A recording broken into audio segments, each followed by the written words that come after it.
Hello दोस्तों, कैसे आज मैं स्वागत करता हूँ मैं अमन सोनी आप सभी का एक और नई वीडियो में, जहाँ पर आज हम डिस्कस करने वाले हैं एक बहुत ही इंटरेस्टिंग सा टॉपिक। यस दोस्तों, आज हम डिस्कस करने वाले हैं ग्राफिक कार्ड्स कैसे परचेस करें। मतलब काफ़ी डम हो गया ना। अब कई लोग व्यूअर्स आएंगे, कमेंट करेंगे, भाई अमेजोन से परचेस कर लो, एमडी कंप्यूटर से परचेस कर लो, प्राइम वीडियो से परचेस कर लो। भाई ठीक है, कैसे परचेस करें, मतलब लिटरली मत जाओ यार। इस वीडियो में डिस्कस करने वाले हैं क्या क्या टिप्स हो सकते हैं जिसकी हेल्प से आप एक बहुत अच्छा ग्राफिक कार्ड परचेस कर सकते हो। और अब कई व्यूवर्स ऐसे होंगे, हमें तो सब पता है, तो भाई क्यों आए हो ये वीडियो लिटरली नूब्स के लिए, जिनको इन्फॉर्मेशन नहीं है, जिनको जानकारी नहीं है परचेस करने की, जिनको जीपीयू स्पेसिफिकेशन के बारे में नॉलेज नहीं है, जो लोग प्री बिल्ट परचेस करते हैं। ये वीडियो गाइस डेडिकेटेड है उन गेमर्स के लिए जिनको इन्फॉर्मेशन अभी बहुत कम है जीपीयू को लेके। वो अगर जीपीयू परचेस करने जाते हैं ना, तो वो सिर्फ और सिर्फ वीरैम के बेसिस पे, इवन वीरैम भी वो नहीं कहते, वो सीधे कहते हैं 10 GB ग्राफिक कार्ड दे दो, 12 GB ग्राफिक कार्ड दे दो। तो ये गाइस, ये वीडियो उन सब व्यूअर्स के लिए बेसिकली है। वैसे दोस्तों, अगर आप भी इस टॉपिक में इंटरेस्टेड हो तो आप वीडियो को आगे देखो, ठीक है। तो दोस्तों, आज हम डिस्कस करने वाले हैं जीपीयू स्पेसिफिकेशन। यस दोस्तों, अगर जैसे कि आप बेसिकली एक गेमर हो, आपके पास पीसी है, लेकिन आपके पास बहुत ही कैपेबल जीपीयू नहीं, इसकी वजह से आप अच्छे एफपीएस नहीं निकाल पा रहे हो, आपको गेम्स में मज़ा नहीं आ रही है। तो गाइज, हो सकता है कि आपका ये टाइम आ चुका है अपना जीपीयू अपग्रेड करने का।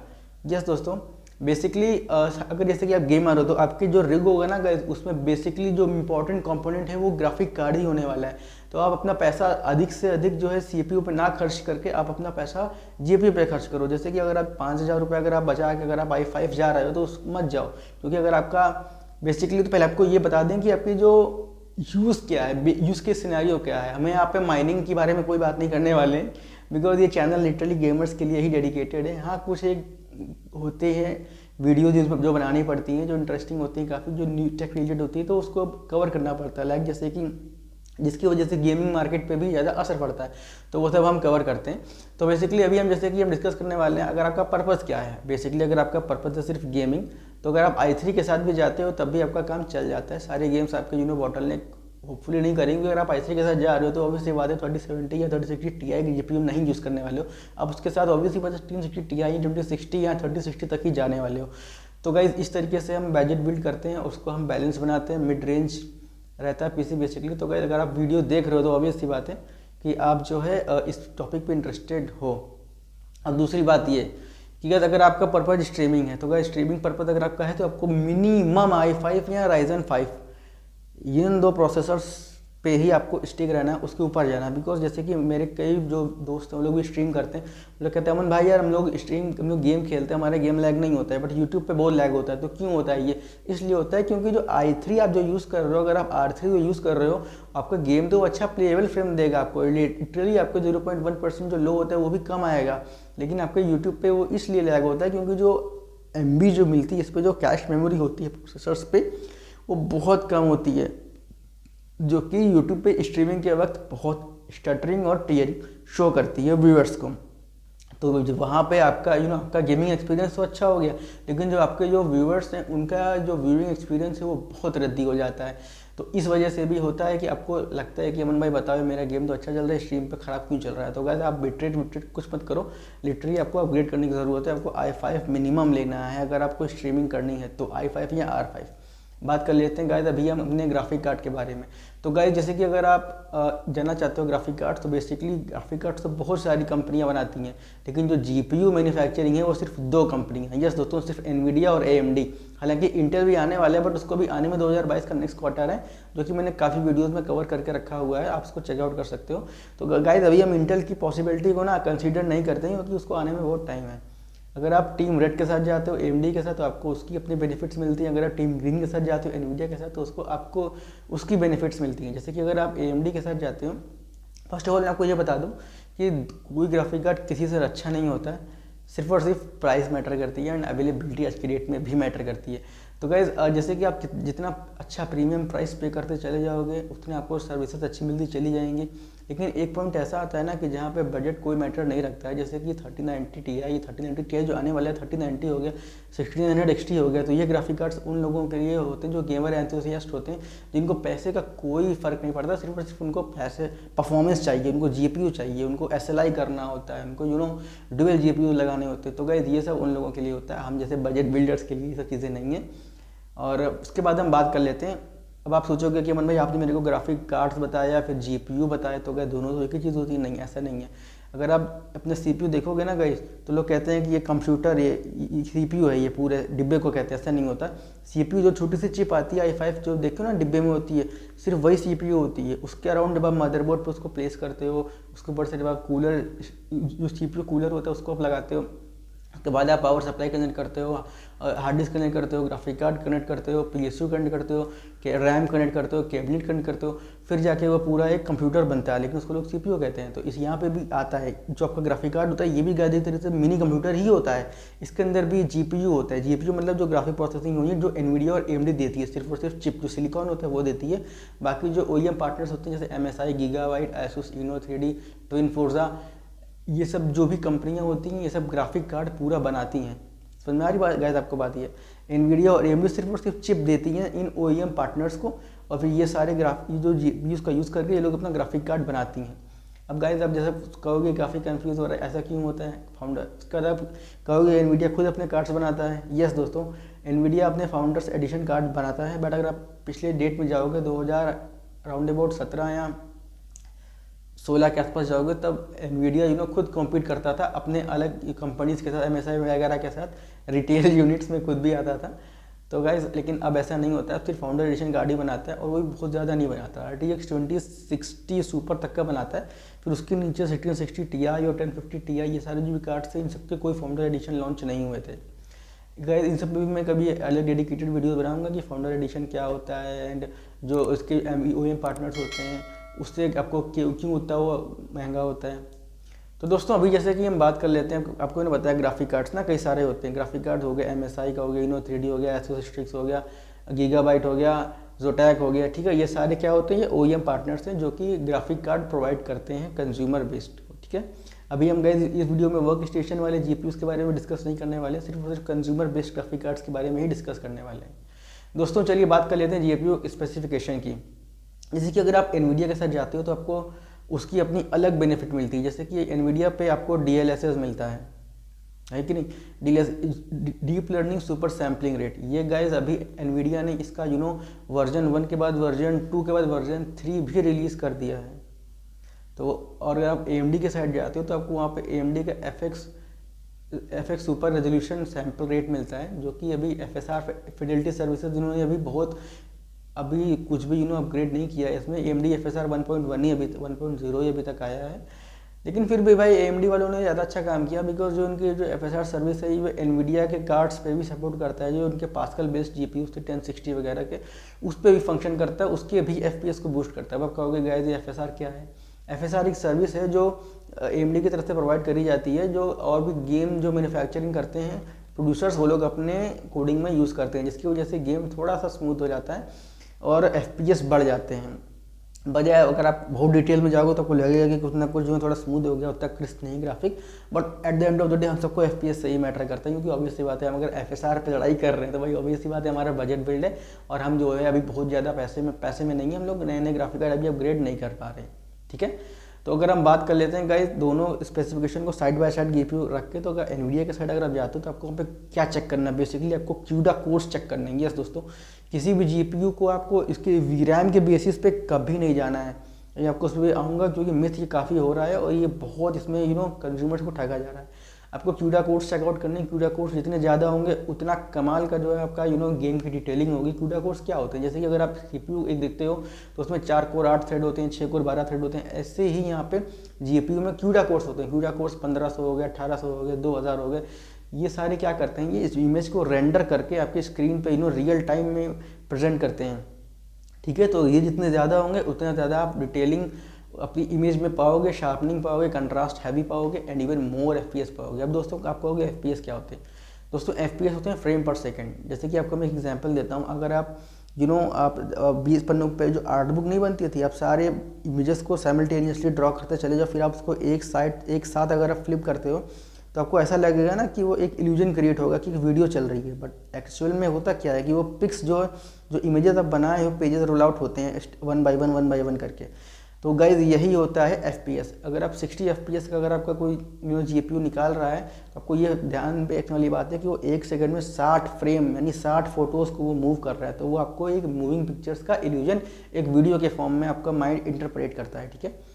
उसके बाद हम बात कर लेते हैं NVIDIA की में बात कर रहे हैं अभी गाइस। NVIDIA की ओर से आपको CUDA कोर्स चेकआउट करने बहुत अधिक होनी चाहिए, जितने अधिक मतलब बजट के अकॉर्डिंगली। भाई ऑब्वियस सी बात है, अब आप 6000 CUDA कोर्स का 3070 तो परचेस कर नहीं पाओगे। तो अगर आपको मतलब कोशिश करना है आपके बजट में ही रह के, जैसे जो भी आपका बजट है 1660 का बजट है, 1660 Ti का बजट है, उस बजट में आप सारे ग्राफिक कार्ड सर्वे कर लो और उसमें CUDA कोर्स हाईएस्ट चेकआउट करो, ठीक है। वही अगर आप AMD की तरफ जाते हो तो AMD में आपको स्टीम प्रोसेसर चेकआउट करना है। यस दोस्तों, स्टीम प्रोसेसर आपको चेकआउट करना है। उसमें वो CUDA कोर्स का नाम चेंज करके स्टीम प्रोसेसर कर रख दिए हैं, बाकी दोनों का फंक्शन एक ही होता है। उसके बाद हम बात कर लेते हैं गाइज मेमोरी बस की। यस दोस्तों, ये टॉपिक, ये जो मैंने जो पॉइंट रखा है ये बहुत इंपॉर्टेंट है और सारे गेमर्स मोस्टली 80% जो परचेस करने जाते हैं उसको मिस कर देते हैं। आपको कोशिश करनी है कि आपका जो भी GPU कम से कम वो 192 बिट या उसके ऊपर तो होना ही चाहिए। बिकॉज अगर आपके, अब मैं आपको एक प्रैक्टिकल एग्जांपल बताता हूँ, मतलब कि थोड़ा सा क्रिंजी लगेगा बट आपको बता देता हूँ, समझ में ज़्यादा आएगा। जैसे कि कोई रिवर है, कोई जैसे नदी है, समुद्र मान लीजिए, छोटी सी झील मान लीजिए, तो झील जितनी चौड़ी होगी उतना ज़्यादा उस पर से पानी क्रॉस हो पाएगा। और अगर आप ज़्यादा वॉल्यूम में पानी क्रॉस होगा, ज़्यादा वॉल्यूम में पानी लोगों को मिल पाएगा। अगर उसी झील को हम लोग नैरो कर दें, पतली कर दें, तो जाहिर सी बात है वॉल्यूम कम हो जाएगा पानी का, क्योंकि तब फिर कम पानी उससे क्रॉस होगा, है कि नहीं, है ना, समझ रहे हो ना बात। तो यही चीज़ होती है ग्राफिक कार्ड के साथ में। अगर आपका ग्राफिक कार्ड 192 बिट का है तो वो थोड़ा चौड़ा है, अगर आपका कार्ड 64 बिट का है तो वो और पतला हो गया। अब कंपेयर करो literally number by number, 64 versus 192 बड़ा है। उसके बाद आ जाते हैं आपके 256 बिट के कार्ड, उसके बाद और ऊपर जाते हो तो 384 बिट के कार्ड आते हैं। तो गए 384 बिट के कार्ड तो बहुत हाई एंड हो गए, फ्लैगशिप कार्ड्स हो गए। 256 बिट के कार्ड प्रीमियम रेंज में आते हैं, बजट के थोड़ा सा ऊपर सेगमेंट पे आते हैं, जैसे कि आपके 2060 सुपर हो गया, 3070 हो गया, 3060 Ti कार्ड्स हो गए। ये प्रीमियम और मिड सेगमेंट ग्राफिक कार्ड्स आते हैं, ये बेसिकली बजट के थोड़ा सा ऊपर होते हैं, बजट फ्रेंडली कार्ड्स चाहिए।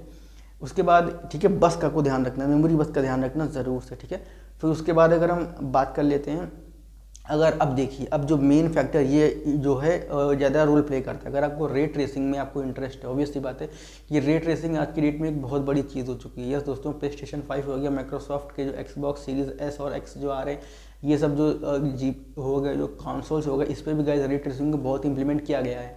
और जैसे कि हम बात कर लें रे ट्रेसिंग की, तो अभी की आज की डेट में अभी 20 ऐसे टाइटल AAA गेम्स आ चुके हैं जिनमें रे ट्रेसिंग कूद कूद के भरी है। सबसे पहले जो गेम्स जो आए थे वो थे कंट्रोल, और अभी तो साइबरपंक 2077 आया हुआ है जिन्होंने रे ट्रेसिंग को भरपूर इस्तेमाल किया। फिर दोस्तों उसके बाद कॉल ऑफ ड्यूटी का एक पार्ट आया, उसके बाद लेकिन अब भाई अब धीरे धीरे माइनक्राफ्ट भी रे ट्रेसिंग को बहुत अच्छे से यूज़ कर रहा है, इंडल्ज कर रहा है। तो गाइज अभी ना अगर आप रे ट्रेसिंग की बात करते हो ना, तो रे ट्रेसिंग के मामले में अभी NVIDIA 2 जनरेशन आगे है। लाइक 2060 जो इनकी जो ट्यूरिंग बेस्ड आर्किटेक्चर थी वो तो रे ट्रेसिंग कोर्स देते ही थे, RT कोर्स भी देते हैं। यस दोस्तों, आपको CUDA कोर्स के साथ आपको RT कोर्स भी चेकआउट करने हैं। लेकिन आप AMD की बात कर लो तो गाइस उनकी जो 57.5 सीरीज़ की जो इनकी जो GPU थी उस पर कोई रे ट्रेसिंग कोर्स नहीं थे। अभी जो इनकी जो नई सीरीज़ आई है Radeon 6000 सीरीज़, उस पर रे ट्रेसिंग ये लोग कुछ सपोर्ट दिए हैं, बट वो उतना फीजेबल नहीं है, FPS एकदम कचड़ा हो जाता है। रे ट्रेसिंग जो इनके जो NVIDIA के जो एम्पियर बेस्ड आर्किटेक्चर जो 3rd जेन सीरीज़ है उस पर आपको कमाल की परफॉर्मेंस मिलती है। आपको FPS डाउन जो भी होता है ना, आप DLSS से कवर कर लेते हो, DLSS ऑन कर दो और आपके FPS जो भी 30 वाले होते हैं वो 60 हो जाते हैं।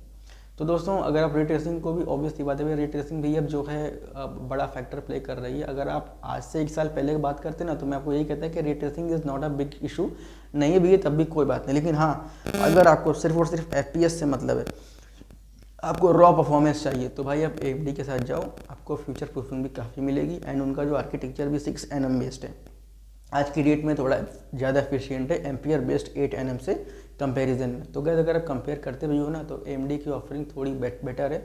लेकिन अगर आप करेंट सिनेरियो को देखो, क्रिप्टो करेंसी माइनिंग को देखो, तो AMD के जो हैश रेट निकलती है उस पर कोई LHR जैसा कोई सीन नहीं है, तो उसमें कमाल की हेड रेट निकल रही है। तो जिस वजह से AMD के ग्राफिक कार्ड्स मार्केट में बिल्कुल एक्सटिंक्ट हो चुके हैं, सस्ते डायनासोर हो चुके हैं अब रिलेट कर रहा हूँ, ठीक है। तो वो AMD के ग्राफिक कार्ड करंट सिनेरियो में भाई बिल्कुल वर्थ इट नहीं है। बट हाँ ये है कि अगर आपको स्टेबल, अगर आइडियल जो मार्केट कंडीशन होती है उसमें अगर आपको मिलता है graphic card, then it's best for buck, bang for buck. मतलब उसमें आपको रे ट्रेसिंग नहीं मिलेगा बट आप हॉर्स पावर जैसा मिलेगा, लाइक ज़्यादा, जैसे कि RX 570 भाई आज की डेट में भी वो 40-50 FPS आराम से देता है नए गेम्स में। और गाइस ये बात हो गई तो स्पेसिफिकेशन की बात कर लेते हैं गाइस TDP की। जैसे कि मान लीजिए अगर आपका ग्राफिक कार्ड, अगर आपके PCU है, आपके पास कंप्यूटर है, उसमें पावर सप्लाई लगी हुई है। अब अगर आपने कोई पावर सप्लाई आपकी है 450 वाट की और आप ग्राफिक कार्ड लेके आ गए 3060 Ti या AMD RX 6700, तो भाई वो आपका रिग संभाल नहीं पाएगा, वो आपका ग्राफिक कार्ड नहीं चल पाएगा। क्यों? क्योंकि आपकी पहली बात तो 450 वाट की PSU में आपको 6+2 8 पिन पावर कनेक्टर हो गया, 16 पिन पावर कनेक्टर का सपोर्ट नहीं मिलने वाला है। दूसरी बात, उतना हेड रूम ही उसमें नहीं है भाई। 450 वाट, आप देखो 75 वाट मान लो मदरबोर्ड से उठा लेगा ग्राफिक कार्ड, उसके बाद कम से कम 200 वाट का अराउंड रिक्वायरमेंट है। उसके बाद आपका CPU भी हो गया, उसका रैम भी हो गई। तो ये सारे जो कंपोनेंट्स यही पावर कंज्यूम करेंगे, जिस वजह से आपका जो PSU है वो बॉटलनेक करेगा। तो वो बिल्कुल बैलेंस सिस्टम नहीं है, आपका ग्राफिक कार्ड बोल जाएगा। तो इसलिए अगर आपको ग्राफिक कार्ड देने जा भी रहे हो ना, तो आपको उसको इसका ख्याल रखना है कि आपकी जो PSU के अकॉर्डिंग ही आप अपना ग्राफिक कार्ड लो, अदरवाइज PSU अपग्रेड करो। फिर वही बात हो जाएगी भाई कि PSU भी अपग्रेड कर ले रहे हो तो फिर आपका वो बजट वाले नहीं रह जाओगे ना। बजट में GPU ले रहे हो भाई, सब कुछ सर्वे करके जाने का, ठीक है, वहाँ पे जाके चूतिया नहीं बनने का शॉप पे। फिर उसके बाद हम बात कर लें TDP हो गया, उसके बाद हम बात कर लेते हैं मॉनिटर की। जस्ट दोस्तों, अगर आपका मॉनिटर है 60 हर्ट्ज का ये सिर्फ और सिर्फ, तो फिर आप हायर रिफ्रेश रेट का ग्राफिक कार्ड, हायर FPS वाला ग्राफिक कार्ड लेने का कोई फ़ायदा नहीं, क्योंकि फिर आपका मॉनिटर बॉटलनेक कर सकता है एक तरीके से। जैसे कि मान लीजिए आपने लगा लिया 2060 सुपर, आपको वो FPS निकाल कर देगा 120, लेकिन आपका मॉनिटर 60 FPS पर ही, 60 हर्ट्ज पर ही है। तो कभी कभार आप देखोगे ना कि कुछ टीयरिंग हो जाती है, लाइक मतलब कि वो फ्रेम स्किप हो जाता है, वो एकदम से आगे पहुंच जाता है वो फ्रेम। आप कहोगे ऐसा कैसे हो गया, आप कहोगे कि ये क्या हो रहा है, तो वो ये सारी चीज़ें होती है मॉनिटर बफर की वजह से।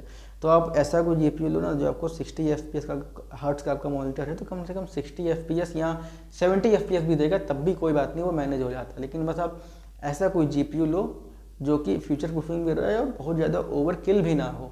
लाइक जैसे कि अगर आपका प्रोसेसर सिर्फ और सिर्फ i3 है, अगर आप 3060 Ti लगा दोगे तो भाई वो बॉटलनेक करेगा, कमाल का बॉटलनेक करेगा। GPU आपका चलेगा 50% पे और CPU हमेशा 100 क्रॉस कर सकता है। गेम आपके लैग होंगे, CPU आपका PC आपका स्टैंड अलोन हो जाएगा। तो आपको ऐसा GPU लेना है जो बैलेंस रहे, लाइक जैसे कि आपका i3 आपका प्रोसेसर है, तो आप बहुत जाओ ना, तो आप चले जाओ तो 1660 Ti तक चले जाओ। उसके ऊपर यार जाना 2060 चले जाओ, बस 2060 के ऊपर बिल्कुल मत जाना, क्योंकि ये बॉटलनेक करेगा कमाल का, बॉटलनेक करेगा तगड़ा वाला। गाइज अगर हम बात कर लेते हैं तो गाइज ये सारी होगी स्पेसिफिकेशंस की। अब हम बात कर लेते हैं गाइज GPU का ना सेगमेंट क्या क्या होता है। लाइक जैसे कि बिल्कुल से चीप GPUs में क्या क्या आते हैं, 1050 हो गया, ठीक है, जो पुराने जनरेशन की हो गए, 750 Ti हो गए, तो ये सारे चीप में आ जाते हैं।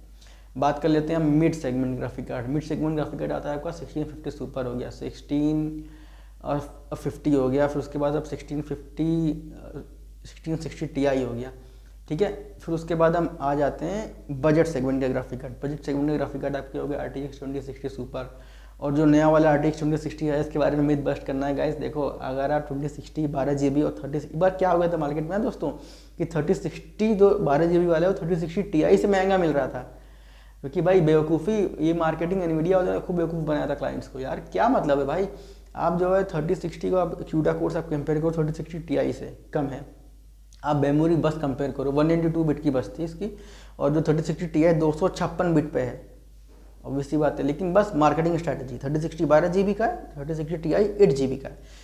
3060 Ti लिटरली आप यूज़ भी नहीं कर पाओगे, बिकॉज 3060 यूज़ नहीं कर पाओगे क्योंकि 12GB मेमोरी आप कहाँ कंज्यूम करोगे भाई। अगर आप 4K रेजोल्यूशन पर भी गेम चलाओगे ना, तो ऑब्वियसली बात है वो FPS तो 25-20 दे के दम तोड़ देगा, लेकिन वो इवन रैम कंज्यूम भी नहीं कर पाएगा, max to max 8GB consume कर पाएगा। तो 12GB सिर्फ और सिर्फ एक मार्केटिंग गेमिंग है, उसको आप बिल्कुल भी इस चीज़ की मत लेना कि अगर आप 4K गेमिंग कर रहे हो तो 3060 ले लो उसका साथ, नहीं। 3060 आपका 1080p या 1440p मोर देन इनफ है, बस 1440p पे दम निकल जाएगा उसका, जो फैक्ट बता रहा हूँ मैं। तो 3060 अगर आप ले भी रहे हो तो 1080p हाइयर रिफ्रेश रेट या 1440p पे आपको 30-35-40 FPS की ही उम्मीद रखो, भले वो 50-60 दे, दैट्स अ डिफरेंट थिंग, ठीक है। बट आप एक्सपेक्टेशन हमेशा कम रखो, ठीक है। तो और 2060 12 GB मार्केट में आके चुतिया बताने के लिए वैसे भी आपको मिलने वाला नहीं, वो सिर्फ माइनस के लिए लॉन्च हुआ, बट स्टिल ठीक है। तो इस चीज़ को आप ख्याल में रखो, कभी भी आपका कटेगा नहीं, इस चीज़ का हमेशा ख्याल रखना, ठीक है। जो मैंने आपको चीज़ें बताई क्या बताई हैं, अब समर कर लेते हैं। अगर आप ग्राफिक कार्ड ले रहे हो तो आपको उसके CUDA कोर्स एनवीडिया से AMD पे आपको स्टीम प्रोसेसर चेक करना है। उसके बाद आपको मेमोरी बस चेक करनी है, सबसे ज़्यादा बस होनी चाहिए 192 बिट से कम होनी चाहिए। उसके बाद 256 बिट होगा तो बहुत अच्छी बात है, हालांकि ठीक है। फिर उसके बाद हम बात कर लेते हैं रे ट्रेसिंग की। अगर आप रे ट्रेसिंग में इंटरेस्टेड हो तो फिर आपको एनवीडिया की तरफ ही जाना है, क्योंकि AMD में अभी रे ट्रेसिंग की ऑफरिंग बहुत अच्छी नहीं है, आप वो उसको इतना सिग्निफिकेंट नहीं है, ठीक है। तो ये सारी चीज़ें आपको जो है माइंड में कंसिडर करनी है। बाकी TDP हो गया, आपकी मॉनिटर हो गई, और आपका कैबिनेट हो गया, कि ऐसा भी GPU ना ले लो कि भाई इतना बड़ा हो जाएगा कैबिनेट में ही ना घुस पाए, ठीक है। तो गाइज ये सारी चीज़ों को आप ख्याल में रखो। और हाँ, कुछ GPUs होते हैं जिन पे जो ग्राफिक कार्ड होते हैं उनमें वारंटी भी एक्स्ट्रा मिलती है। ये आप रिसर्च करना, कमेंट सेक्शन में बताओ कि किस ग्राफिक कार्ड पे सबसे अधिक वारंटी मिलती है। मैं आपसे कमेंट सेक्शन में आंसर मांगना चाहता हूँ, ठीक है। ये आंसर मेरे को चाहिए आपसे। और दोस्तों, अगर आपने वीडियो को एंड तक देखा हो तो वीडियो को लाइक करें, सब्सक्राइब करें हमारे इस चैनल को, क्योंकि हम इस चैनल पे ऐसे लाते रहते हैं content PC and tech related, ठीक है। तो मिलते हैं आपसे नेक्स्ट वीडियो। आपको बताया ना दोस्तों, लाइक सब्सक्राइब शेयर करने से एनवीडिया और AMD अपने क्या करते हैं, प्राइस घटाते हैं, स्टॉक बढ़ाते हैं, ठीक है। तो मिलते हैं नेक्स्ट वीडियो में, goodbye and take care.